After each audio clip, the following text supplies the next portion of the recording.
Buenos días, bienvenidos al Grupo Multimedia de Comunicación La Cerca, nuestras citas habituales con los encuentros digitales, en este viernes en el que cerramos semana informativamente hablando, tal y como la comenzamos. Saben que en estas últimas jornadas hemos hecho pues, una especie de reflexión, de análisis desde cada uno de los grupos parlamentarios que hay en las Cortes de Castilla-La Mancha de cuál es la situación ahora mismo de nuestra región.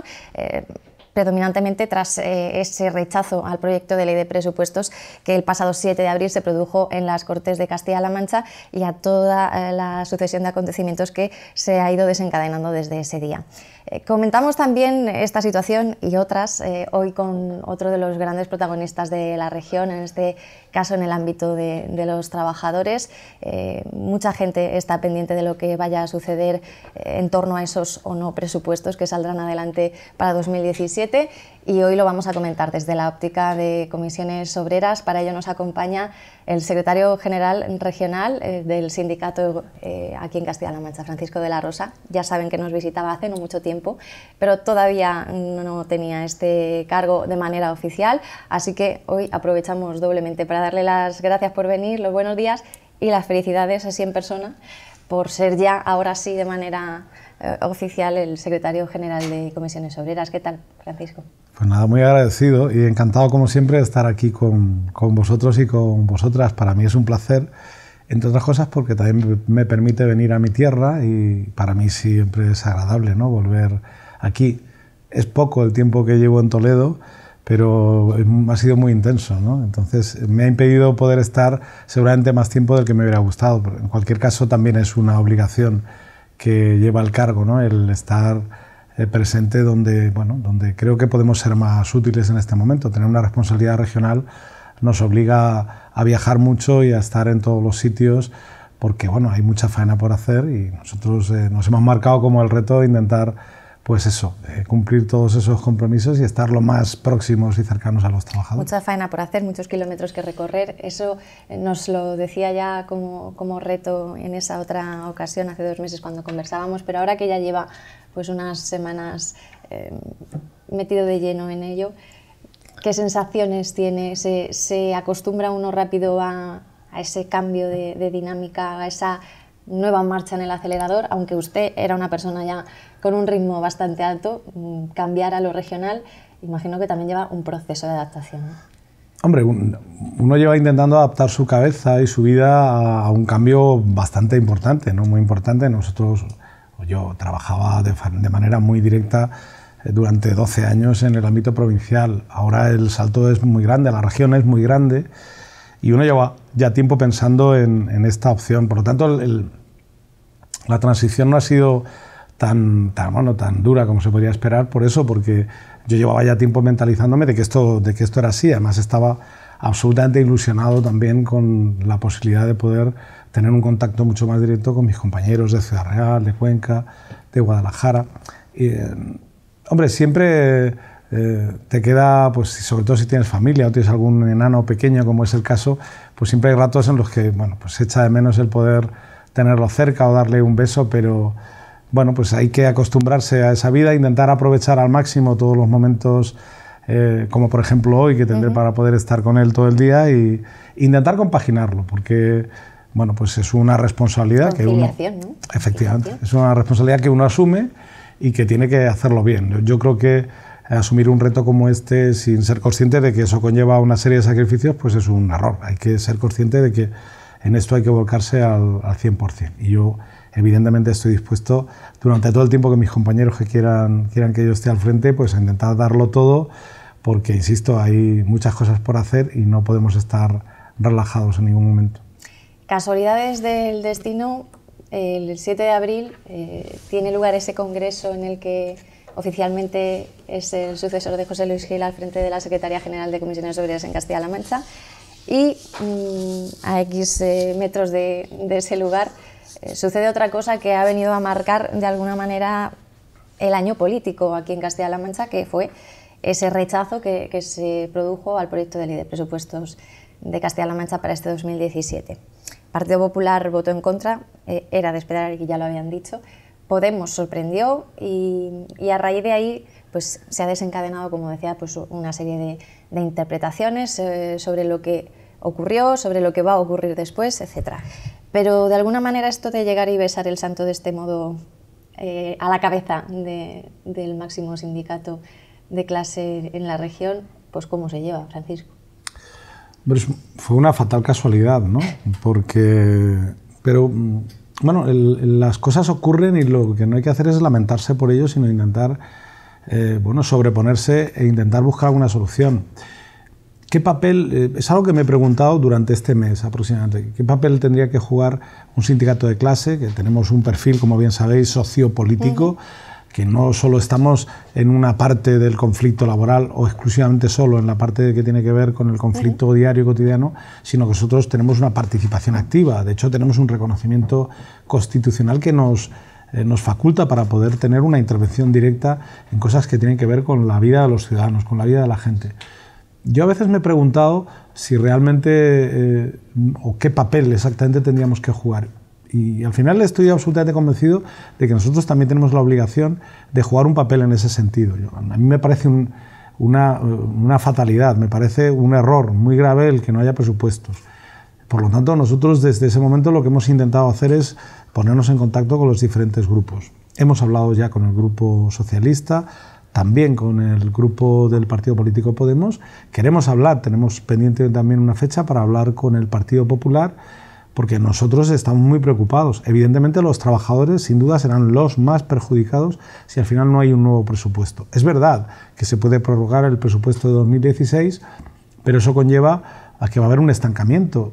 Todo lo que fuimos capaces de hacer con el presupuesto del 2016, pues se quedaría ahí, no avanzaría. Quizá este sería el año definitivo para hacer un crecimiento, para empezar a construir ese nuevo edificio de derechos para los ciudadanos. Que la educación estuviera en mejores condiciones, que hubiera mucho más maestros, que bajase la ratio, que tuviéramos nuevos centros escolares, que la sanidad definitivamente hiciera una importante oferta pública de empleo, que se terminaran todos esos hospitales que están pendientes. Es decir, era un salto cualitativo y cuantitativo en lo que se refiere a los derechos de los ciudadanos y de los trabajadores. Por lo tanto, bueno, si a alguien no le gusta, lo sentiré mucho, pero nosotros vamos a, permitirme la expresión, presionar en el sentido de exigirle a los partidos políticos que se pongan de acuerdo. Nosotros se lo vamos a exigir con mucho más tesón y afán a los que nos son más cercanos, a los que se identifican en el espectro de la izquierda, porque nosotros también nos identificamos ahí. Le vamos a exigir más responsabilidad al propio gobierno, a Emiliano, se lo hemos dicho ya por activa y por pasiva, y también lo haremos con el Partido Podemos. Espero que no se enfaden por ello, porque creo que ellos también tienen la obligación y la responsabilidad. No se trata de buscar culpables, se trata de buscar soluciones. Es posible que haya una parte de razón en los argumentos que todos y cada uno de ellos esgrimen. Seguramente sí, ¿no?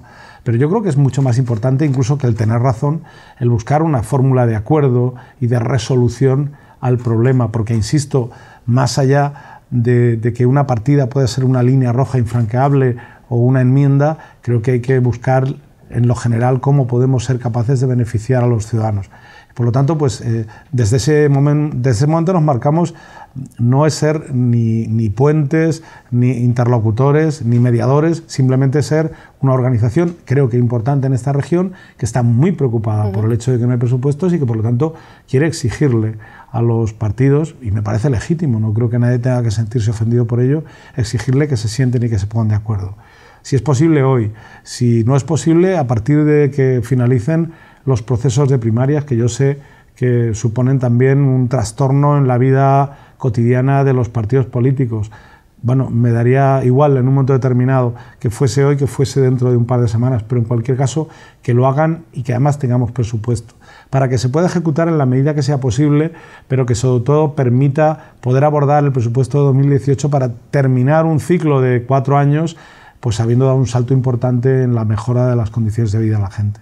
Francisco, usted que es un experto en la negociación, cuando ha tenido oportunidad estos días, como ha contado, de reunirse con miembros del Gobierno y también con miembros de Podemos, en este caso con el portavoz en las Cortes, David Llorente, ¿ha llegado a comprender parte de las razones que esgrime cada uno de por qué sucedió lo que acabó sucediendo? Y sobre todo, ¿le parece correcta la manera en la que después cada uno por su lado ha hecho la guerra por su cuenta, sobre todo y fundamentalmente a través de los medios de comunicación? Bueno, efectivamente la negociación siempre es muy compleja, ¿no? Nosotros, por suerte o por desgracia, yo se lo dije a Ángel Nicolás, el otro día que también tuve ocasión de reunirme con él, y con Artemio pues lo hemos verbalizado en muchísimas ocasiones. Dos partes, como comisiones o como los trabajadores y los empresarios, estamos condenados a entendernos. Somos partes de una misma moneda.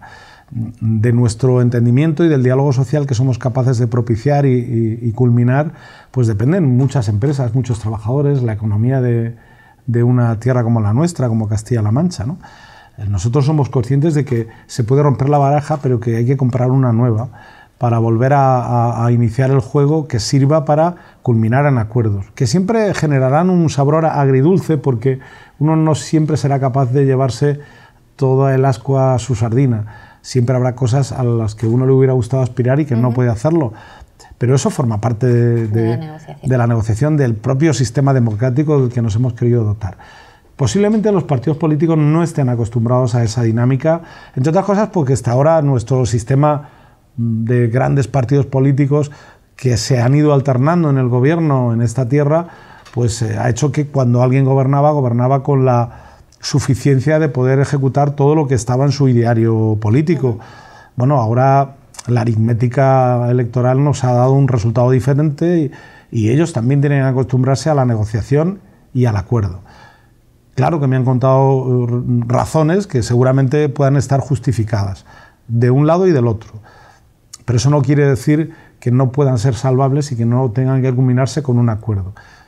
El modus operandi es lo que más he criticado. Yo creo que alguien puede legítimamente decir no, porque lo que se pone encima de la mesa no entra ni con mucho en unos principios que yo entiendo que también tienen que existir dentro de un partido político, pero se puede decir no sin decirlo en el último momento, sobre todo porque eso impide el que se pueda seguir negociando hasta alcanzar ese acuerdo.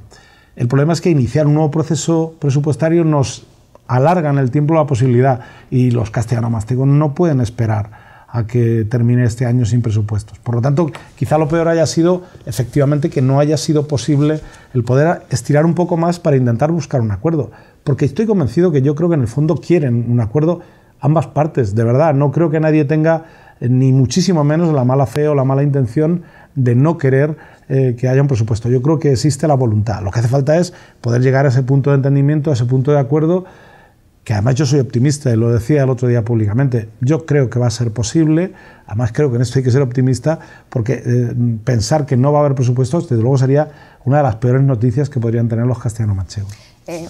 Nota o percibe voluntad de acuerdo en ambas formaciones.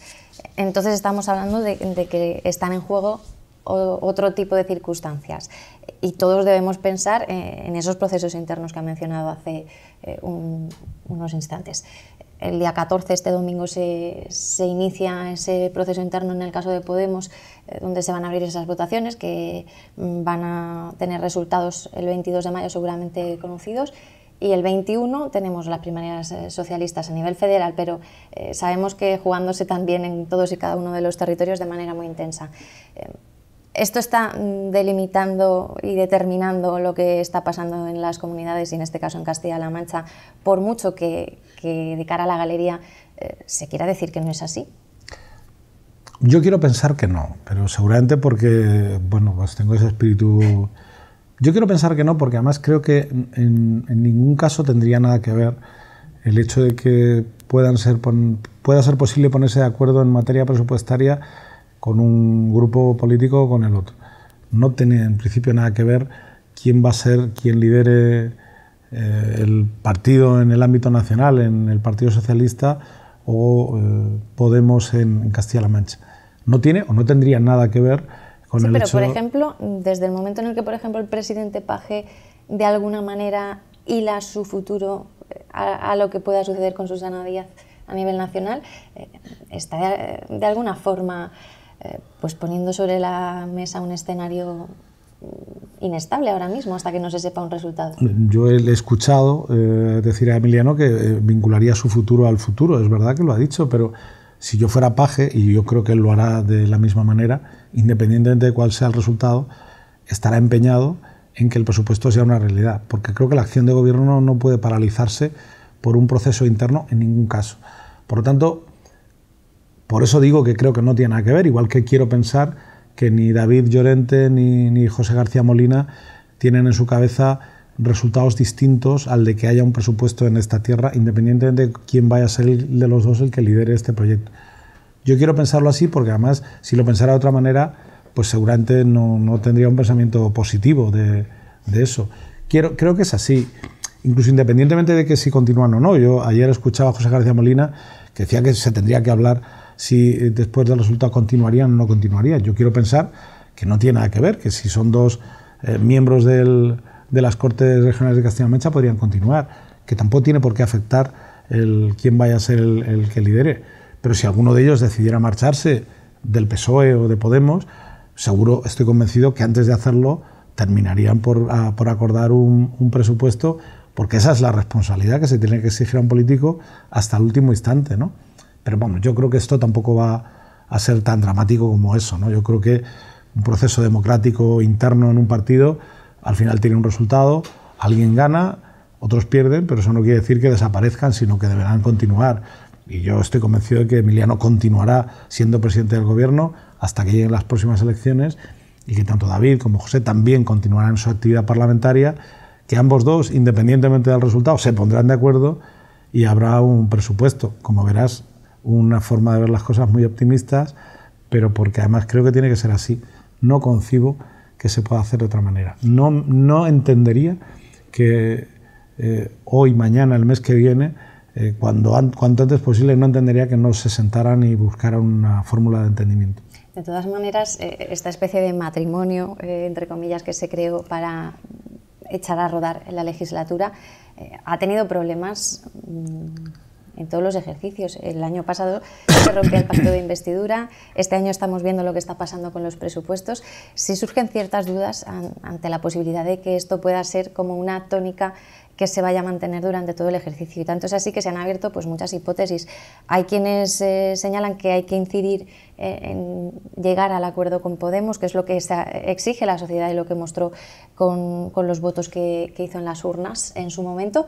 Hay quien dice que habría que buscar apoyos en otra parte, señalando directamente al Partido Popular, y hay quien ve las puertas abiertas a un posible adelanto electoral. Sobre estos tres posibles escenarios, hace un par de días podía preguntar al presidente de las Cortes del Partido Socialista en las Cortes de Castilla-La Mancha, Rafael Esteban, y él decía textualmente que descartar un adelanto electoral no había que hacerlo ahora mismo, porque de enquistarse esto por otros intereses habría que valorar cualquier posibilidad. ¿Esto qué sería para Castilla-La Mancha? Bueno, yo lo he dicho y sigo pensándolo. Yo creo que el adelanto electoral sería malo, no sería deseable para Castilla-La Mancha. Entre otras cosas porque tampoco sé si aclararía mucho más el panorama en cuanto a correlación de fuerzas en las propias Cortes regionales. Pero además supondría de alguna forma un fracaso de los que han formado parte. Y no lo personaliza ninguno. Yo creo que sería un fracaso general de todos los partidos que tienen hoy representación en las Cortes. Por lo tanto, yo creo que sería una mala noticia para Castilla-La Mancha que hubiera un adelanto electoral. Y en cualquier caso, es normal que puedan surgir tensiones, es normal que ese matrimonio, como tú le llamabas, ¿no?, ese acuerdo entre partidos, pues tenga sus altos y sus bajos, porque hablamos de partidos que tienen puntos de divergencia importantes y que además posiblemente ese acuerdo... seguramente tendrán más puntos en común que divergentes. Pues sin duda, y además yo creo que hasta ahora, creo que ambos dos han sido capaces de demostrarlo, con todas sus diferencias. Pues un poco el ejemplo que poníamos entre patronales y sindicatos. Bueno, hay intereses en los que no vamos a coincidir nunca, porque defendemos intereses contrapuestos, pero eso no quiere decir que tengamos que sea imposible el consenso y el acuerdo. De hecho, más bien al contrario, es posible y se produce de manera asidua y habitual durante los últimos 40 años, que son los años de vida que tenemos tanto los sindicatos de clase en esta democracia como las propias asociaciones empresariales. Bueno, pues aquí tiene que ocurrir exactamente lo mismo. No tienen por qué ponerse de acuerdo en todo, pero tienen que, en lo más importante, sí, ponerse de acuerdo y gobernar.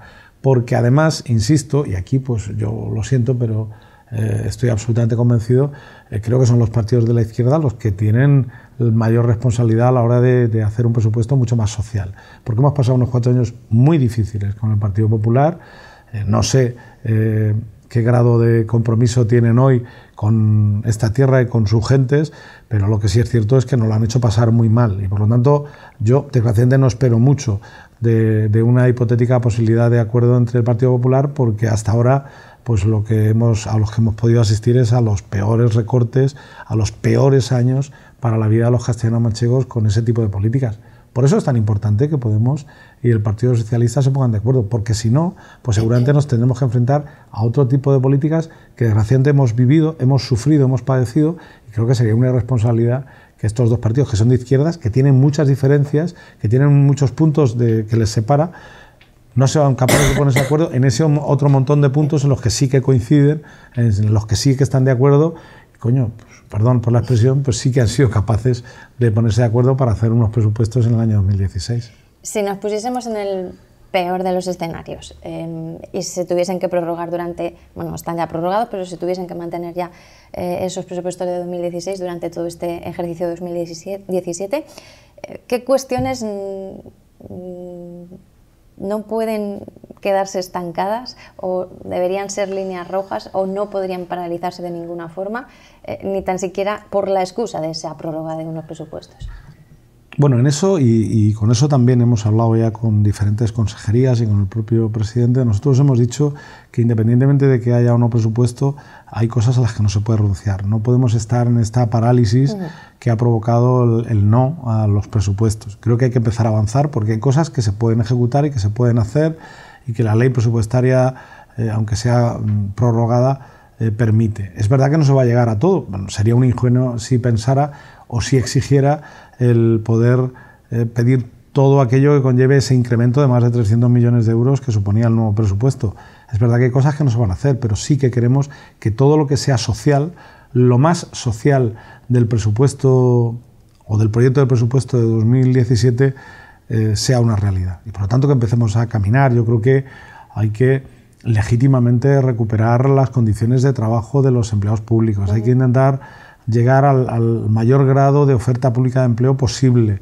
Hay que eliminar esas ingentes bolsas de interinos que no hacen sino precarizar al propio trabajador y no dar una estabilidad al propio servicio público. Es decir, bueno, avanzar todo lo que sea posible en todo lo que tiene que ver con políticas sociales.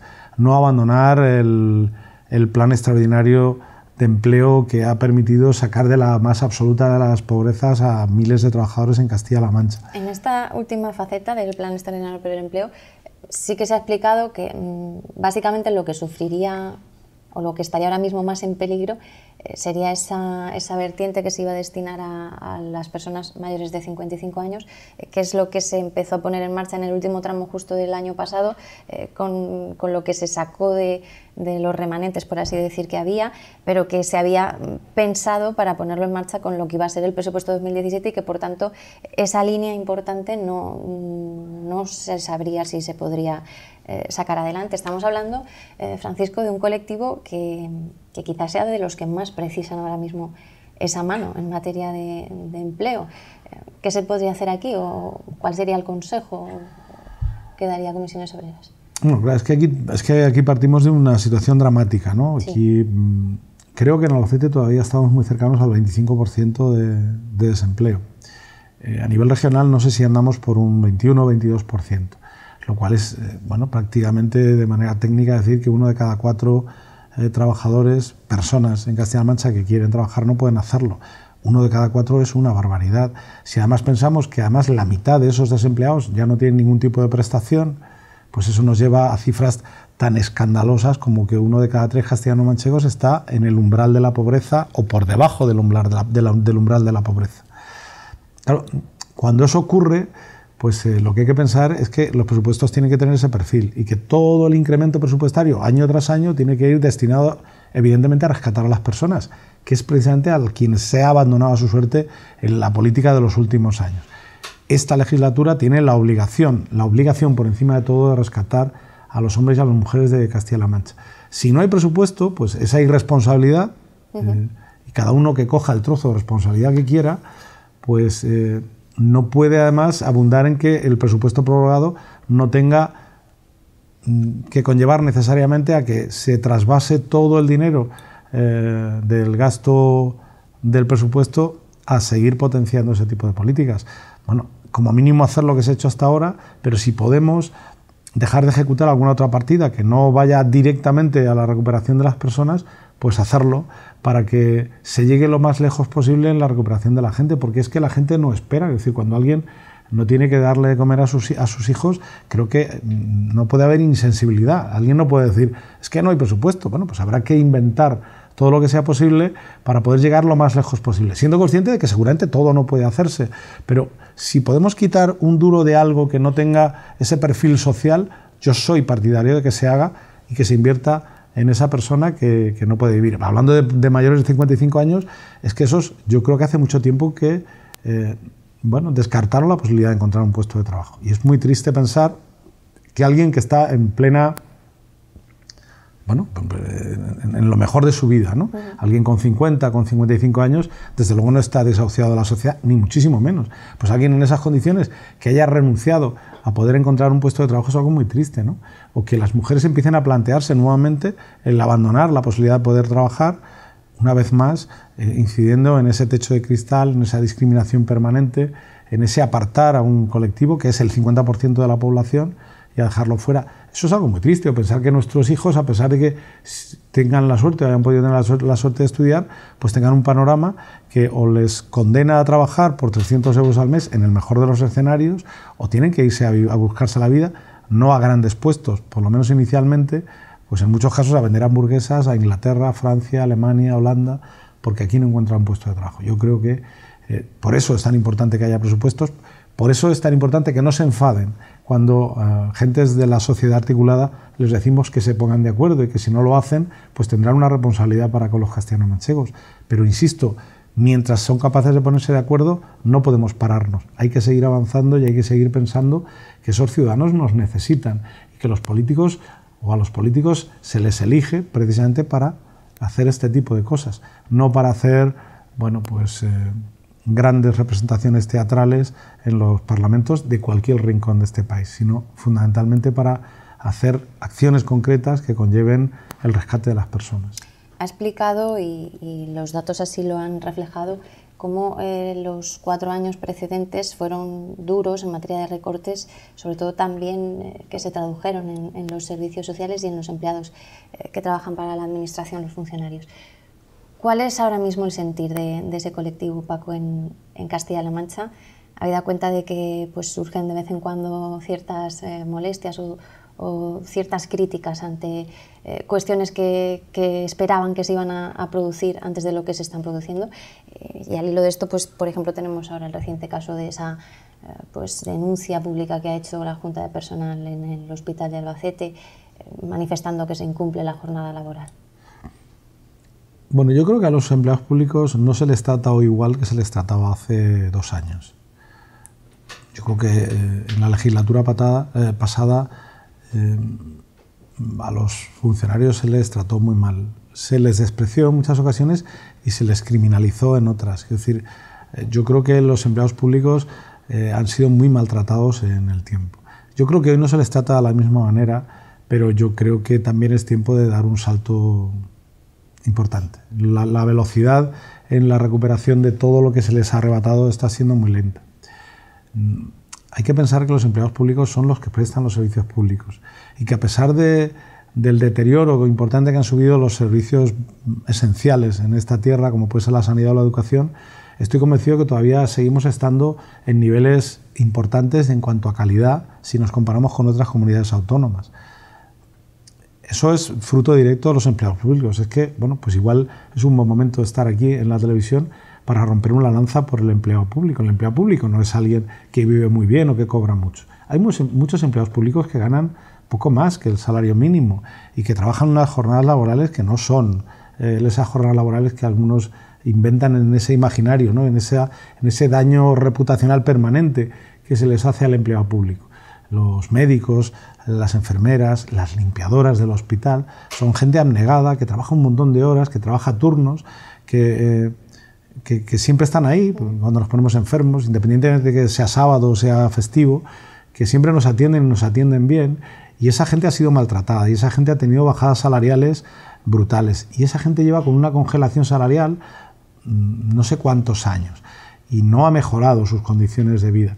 Por lo tanto, entiendo su malestar porque creo que llega el tiempo en el que tienen que recuperar ese 3% que se les fue arrebatado, porque además es que ellos también tienen familia, también tienen que vivir y tienen un salario medio que ni muchísimo menos es lo que algunos nos hacen creer, sino que cobran salarios en muchos casos muy modestos y por lo tanto es importante que este gobierno se centre en todos ellos, porque si no hay empleados públicos o los que hay están en malas condiciones, eso va a tener una repercusión directa en el servicio público que prestan, porque por mucho que nos empeñemos, si no se cumple la vacante de un maestro o no se cubre la baja de un médico, pues al final los ciudadanos tendremos menos calidad en la educación y por supuesto menos salud, porque tendremos a menos personas que nos atiendan, o si se cierra un pequeño centro en una zona rural.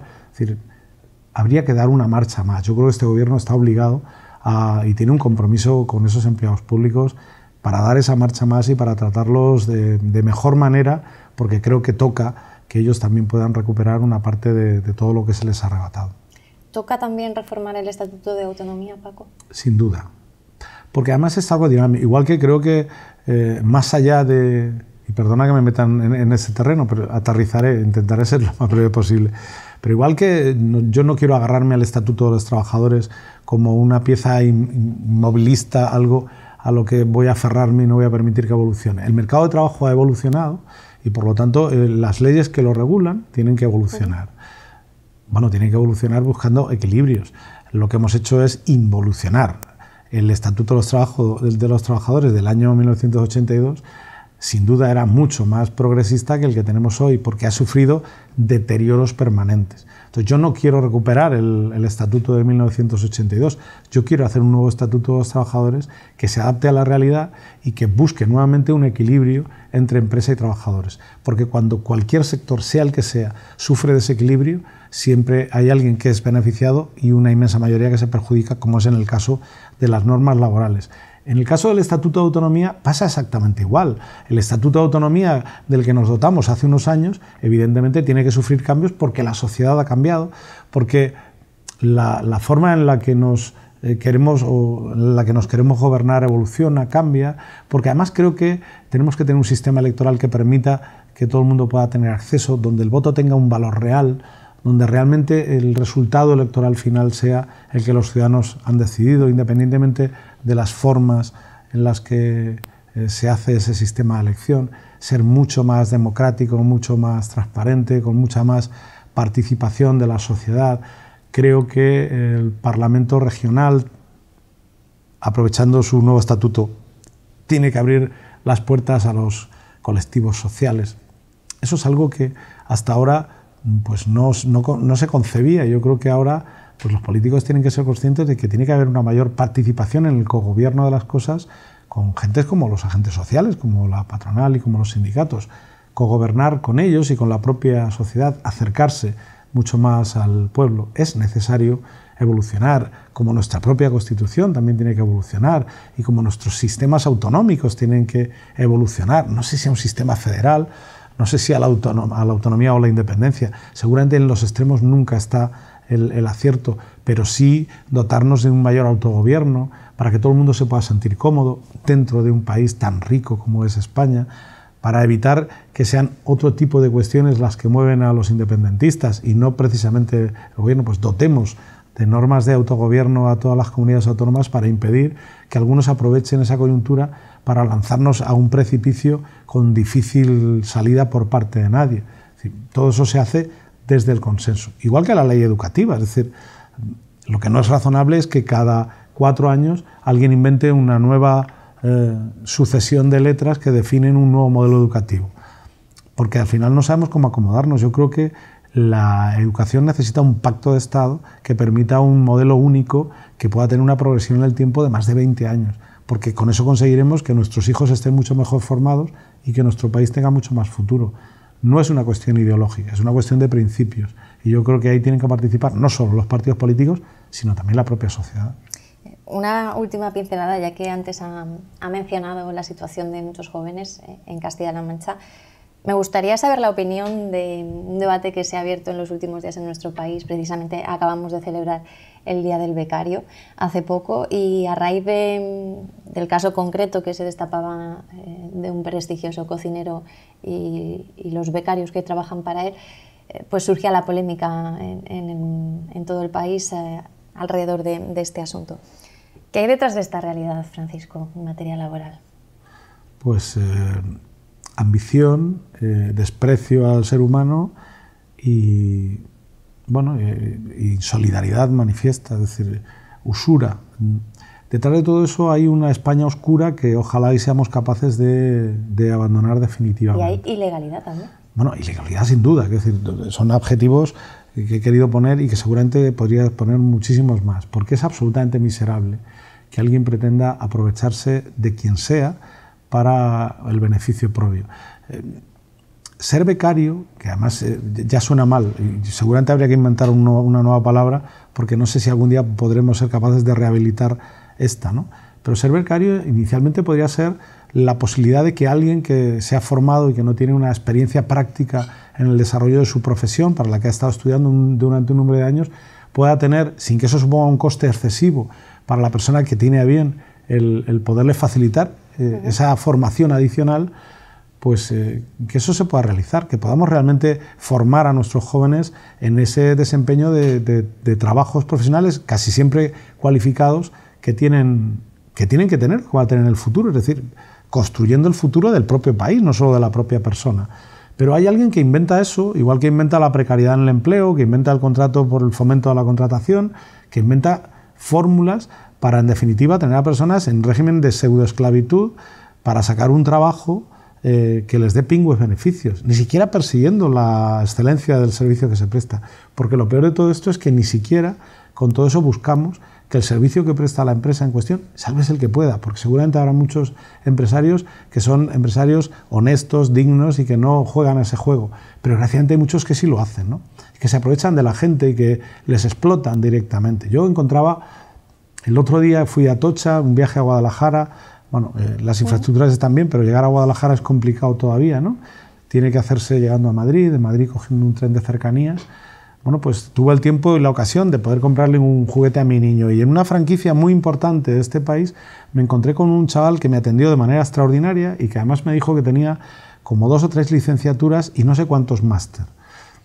Me dijo que trabajaba en régimen de media jornada, es decir, 10 horas al día, pero su contrato era de media jornada y que cobraba alrededor de 300 euros al mes. Bueno, pensar que una empresa con ese nombre, con ese marketing esplendoroso, se dedica a explotar a jóvenes, pues es algo, la verdad, muy triste en este país. Y yo creo que las leyes laborales tienen que ser mucho más contundentes en todo eso. Porque además es que estamos matando el futuro de este país. Porque si yo tuviera... Mi hija tiene 19 años, está estudiando medicina, y mi hija tiene muy claro que se va a marchar de este país. Y a mí me resulta muy triste pensar que mi hija tiene muy claro, incluso antes de terminar, le quedan como 5 años y medio, que su futuro va a estar lejos de su tierra, y no precisamente porque no le guste Albacete, que lo vive con pasión, como casi todos los que somos de aquí, sino porque tiene muy claro que si quiere desarrollar su profesión seguramente va a tener serias dificultades para poderlo hacer aquí. Y si lo hace en unas condiciones que no está dispuesta a permitir, porque los jóvenes, aunque jóvenes, tienen la misma dignidad que las personas mayores que les explotan. Entonces, esto es algo que tiene un trasfondo y un calado importante. Y por supuesto yo creo que aquí los políticos tenían que ser mucho más contundentes. Cuando hablamos de salario digno, hablamos de algo mucho más que ganarle la partida a la patronal. Sí, hablar de salario mínimo no es pretender quitarle nada del bolsillo al empresario. Cuando hablamos de salario digno estamos hablando, primero, de lo más importante, que son las personas. Y segundo, estamos hablando del propio progreso del país en el que se desarrolla. Es que no es ni medianamente normal que nosotros tengamos un salario mínimo interprofesional que sea menos de la mitad de lo que es el de Francia. Bueno, ¿hay tanta diferencia realmente entre España y Francia como para que su salario mínimo garantizado sea el doble? Yo creo que no. Yo creo que no. Igual que no es ni medianamente normal que este país sea infinitamente menos productivo que Alemania, cuando los trabajadores son simétricamente iguales en cuanto a formación, capacidad. Todos tenemos 2 ojos, 2 piernas, inteligencia, formación. Por lo tanto, se supone que nuestro nivel de productividad debería ser el mismo. No somos menos productivos porque los trabajadores españoles sean más gandules, que alguno lo dice, sino simplemente porque tenemos un sistema de producción que está anclado en el siglo XIX y así es muy difícil avanzar. ¿Los trabajadores alemanes ganan mucho más que nosotros? Sí. ¿Son más productivos? Sí. Bueno, algo no estamos haciendo bien. ¿Los ricos en Alemania son menos que en España? Igual. A ver si lo que pasa es que estamos haciendo una redistribución de la riqueza absolutamente desigual. No digo que en Alemania tengan los perros con longanizas, que hay grandes colas de indigentes todos los días en las grandes plazas de Berlín y de cualquier gran ciudad, también buscando algo para comer, porque el minijob es un invento alemán. Pero eso no quiere decir que no haya cosas que podríamos exportar a este país y que seguramente darían dignidad a las personas, porque la política, las empresas, cualquier proyecto de vida tiene que tener un objetivo, y es que las personas vivamos con dignidad, que tengamos la posibilidad de vivir, de conciliar nuestra vida. Parece ser que vivir tiene que ser o estar arriba o estar pisado abajo. Yo creo que tenemos que encontrar el punto medio, porque si no, sinceramente creo que nos vamos a equivocar. Bueno, esto seguramente es muy fácil de decir, fíjate, en unas pocas palabras, seguramente muy difícil de ejecutar, pero yo creo que hay que perseguir eso, que no es una utopía, que es algo perfectamente posible. Yo estoy convencido de que si el salario mínimo fuera de 1.000 o de 1.200 euros, no habría ni una sola empresa que cerraría por ese motivo. Más bien al contrario. Creo que las empresas serían mucho más competitivas, porque por suerte o por desgracia este país vive del consumo interno. Su PIB se apoya fundamentalmente en el consumo interno. Pero ¿quién consume si los salarios no alcanzan los 600 euros? Nadie. Por lo tanto, si se incrementaran los salarios, pues habría un crecimiento exponencial en los propios empresarios y en sus proyectos empresariales. Bueno, yo quiero pensar que algún día se van a dar cuenta de eso y que vamos a ser capaces de avanzar. Está hablando de la relación con los empresarios y ha dicho hace un ratillo que ya había mantenido un primer contacto de manera oficial como secretario general regional de Comisiones Obreras con el presidente de la patronal en Castilla-La Mancha, Ángel Nicolás. Nosotros teníamos ocasión de hablar con él hace algunas semanas y precisamente salía su nombre en la conversación. Él, muy indignado al principio por esta situación de los presupuestos y porque considera, como también de alguna manera ha querido explicar usted aquí hoy, que los sindicatos y la patronal dan un ejemplo que deberían seguir los políticos a la hora de ponerse de acuerdo en cosas en las que parten de situaciones y de puntos de partida completamente opuestos, y se mostraba pues eso, muy ofendido por el hecho de que los dirigentes no sean capaces de hacer lo mismo. Pero luego, preguntado por la relación que esperaba mantener ahora con usted, pues decía que creía que se iba a llevar muy bien, que estaba seguro de ello, que se llegarían a acuerdos, aunque algún palillo que otro habría que darse porque es lo que toca, lo que a él le exigen los empresarios y lo que a usted le exigen los trabajadores. Bueno, en esta primera toma de contacto, ¿cómo ha sido todo? Si tiene esa misma sensación y se aprovecha para darle algún palillo ya, como él decía, recordándole que hay muchos convenios todavía que poner en marcha en Castilla-La Mancha ahora mismo. Bueno, yo, Ángel, de momento no le quiero dar ningún palo porque lo último que hemos hablado creo que es algo bueno. Estamos ultimando con UGT, o sea, UGT, comisiones, CECAM, con un peso igual. Estamos ultimando un documento de diálogo social para Castilla-La Mancha que creo que puede ser un motor para, por ejemplo, avanzar decididamente en cerrar la negociación colectiva en este año en todas las provincias. Estamos en consonancia porque además es un documento más ambicioso, seguramente no es el documento que a todos nos gustaría, seguramente ni a ellos ni a nosotros, pero dice cosas interesantes, como por ejemplo que hay que potenciar la negociación colectiva sectorial. La reforma, sabéis que nos llevó a un callejón sin salida, puso por encima, con una prevalencia mayor, el convenio de empresa frente al convenio de sector. Eso, que podría sonar bien para algunos, es precisamente una de las cuestiones que más daño ha hecho, sobre todo al mundo empresarial, porque los convenios de empresa no hacen sino atomizar las relaciones laborales y la competitividad de las empresas entre sí. Creo que si queremos perseguir la competencia desleal en cualquier empresa, lo mejor es potenciar la negociación de empresa, de convenio de empresa. Creo que lo que más le interesa a los empresarios es que haya una regla del juego, que sepamos todos a lo que jugamos, que todos juguemos a lo mismo, ¿no? Porque eso hará que nuestra competitividad dependa de nuestro mejor hacer y no dependa de hasta qué punto somos capaces de miseralizar las condiciones laborales dentro de nuestra empresa. Bueno, pues creo que coincidiendo en eso y por supuesto respetando siempre la libertad de las partes y no pudiendo contravenir lo que dicen las normas hasta que seamos capaces de cambiarlas, pues lo que sí que hemos dicho es que animamos a que la negociación colectiva sectorial y provincial sea motor de la negociación colectiva en Castilla-La Mancha. Igual que hemos dicho que el escenario ideal es la creación de empleo estable, porque si hay empleo estable también nos beneficiamos todos. Y por lo tanto eliminar ese grado excesivo de precariedad. Y en eso creo que estamos de acuerdo, igual que estamos de acuerdo en perseguir la seguridad y la salud en el trabajo como la mejor fórmula para que las empresas sean viables y los trabajadores vivan con dignidad. Bueno, pues hablamos de la no discriminación de las mujeres, de perseguir la igualdad. Hay muchos elementos en ese acuerdo que estamos ultimando que no toca darle un palo a Ángel Nicolás, sino que toca invitarle a que pongamos cuanto antes esa fecha de firma para que seamos capaces de también mover al resto de provincias en ese sentido. Pero bueno, inevitablemente pues tendremos algún punto de fricción que no voy a perseguir porque además creo que no hay que hacer una escenografía excesiva. Si es posible llevarse bien, no hay que empeñarse en llevarse mal por aquello de diferenciarse del otro, porque insisto, somos dos caras de una misma moneda y a veces en el canto puede estar la virtud. Por lo tanto, a mí me gustaría pensar que en estos 4 años de mandato no voy a tener ni un solo punto de fricción con Ángel. También le digo, si lo tengo que tener, voy a ser tan contundente como él es capaz de serlo, porque me consta que también eso lo hace bien, ¿no? Guiño positivo, algo tan fundamental como es el diálogo social, ejemplo para muchas cosas.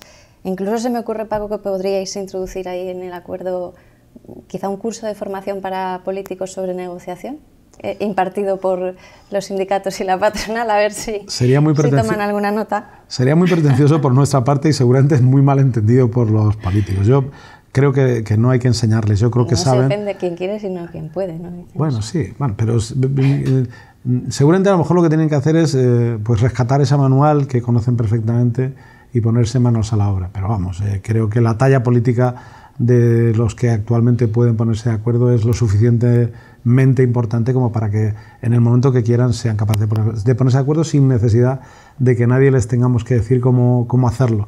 Otra cosa es que pues los que estemos fuera y alrededor pues les animemos a que lo hagan lo antes posible. Muchísimas cosas que hablar, estaríamos así 3 días, pero no le robamos más tiempo, que además que que tiene en Albacete es limitado, no se lo queremos quitar a los suyos. Un placer, como siempre, Francisco, conversar con usted. Un placer conversar contigo y con todos los amigos de la Cerca, porque yo así os considero a todos. Lo mismo decimos. Muchísimas gracias y nos vemos seguramente, ojalá, para comentar ya novedades positivas que vayan desencallando esta situación una vez que se vayan sucediendo esos procesos internos en los partidos, las primarias y ojalá pues un acuerdo en torno a esos necesarios presupuestos en Castilla-La Mancha para 2017. Hemos hecho un recorrido general sobre muchas cuestiones que ojalá les interese, de la mano de Francisco de la Rosa.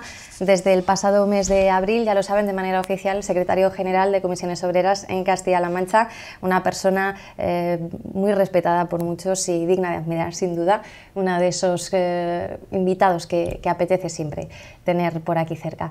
Muchísimas gracias y ya saben que si quieren pues pueden detallar cualquiera de las cosas que él nos ha contado viendo la entrevista las veces que deseen a través de la web www.lacerca.com. Cuídense mucho, hasta luego.